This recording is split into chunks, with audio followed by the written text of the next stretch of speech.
Assalamualaikum warahmatullahi wabarakatuh. Saya Sahila Ermawati, spesialis mata.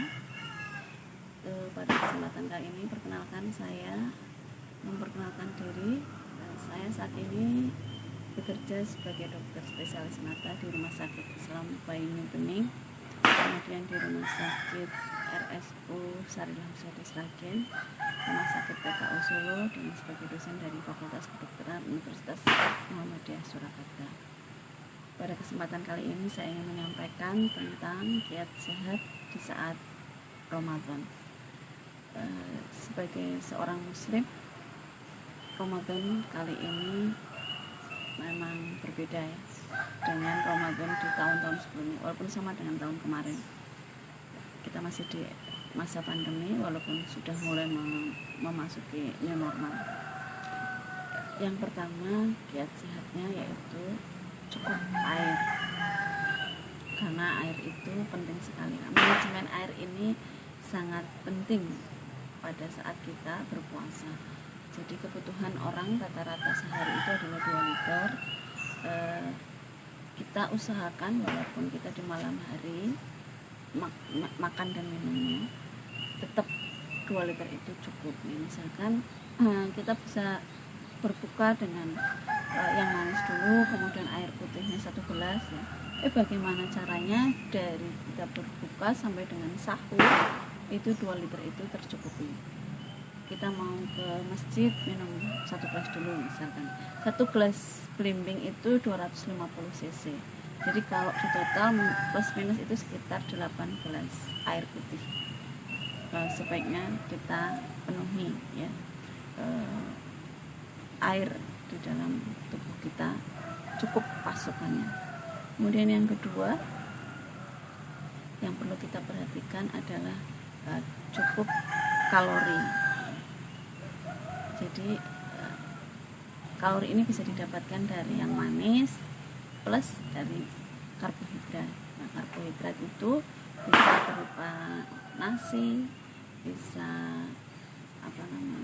ubi-ubian ya, roti dan lain sebagainya. Kalau orang Jawa biasanya harus nasi, tapi sebenarnya tidak perlu nasi. Tidak harus nasi. Kemudian yang ketiga, cukup protein. Nah, ini lauk ini penting sekali. Kalau kita tidak punya uang ya, daripada beli kerupuk, belilah tempe. Harganya sama mungkin, tetapi secara kualitas gizi berbeda. Kemudian yang keempat, kalau misalnya mau beli kerupuk ya monggo, tapi jangan lupa protein penting sekali ya. Kalau misalnya uangnya terbatas, mending beli tempe daripada beli kerupuk. Tapi kalau uangnya ada cukup, bisa beli dua-duanya ya monggo. Kemudian protein ini bisa telur, bisa tahu, bisa tempe, kemudian ikan, daging. Yang selanjutnya cukup serat ya. Serat ini bisa didapatkan dari buah-buahan atau sayur mayur. Sering kita lupakan sayur mayur ini ya, apalagi anak-anak sekarang ya. Kebanyakan lebih seger makan pakai mie. Nah, kemudian tidak pakai apa-apa ya, itu hanya murni karbohidrat kalau mie itu. Nah, sebaiknya kita penuhi itu semua. Dan yang terakhir, sebisa mungkin minum susu, karena buat kita orang Indonesia ya, walaupun vitamin D3 nya cukup, tapi banyak kasus osteoporosis karena kurang kalsium.